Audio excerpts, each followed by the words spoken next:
pervs. I meant to write y'all sooner, but I've just been busy. Heard you guys are sex offenders now, but y'all are still trying to diss me. Look, I ain't flattered by you nymphomaniacs, but here's an autograph on a house. I wrote it on a DIABLO beanie hat. I'm sorry if you were hurt while talking about this issue. And yes, I made this track intentionally just to diss you. But what's the shit about how you trying to flip the script too? I say that shit's clowning, dog, come on. How fucked up is you? Y'all got some issues, man, it's clear y'all need some counseling to help y'all's ass from whacking off your balls when you get down some. And what's your shit about how you both support each other? That type of shit wouldn't help a culture, let alone make it any better. I really think you need some education before you teach the others.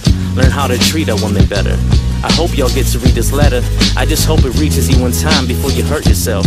I think that you'd be doing just fine if you relax a little.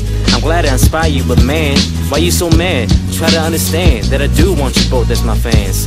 I just don't want y'all to do some crazy shit. I seen this shit on Facebook a few days ago that made me sick. Two dudes were horny, perverted way over the edge, and had no girlfriends in their lives, confessing me and said that I was right, that they were just acting a fool. Come to think about it, the names were, they were you. Damn, perverts.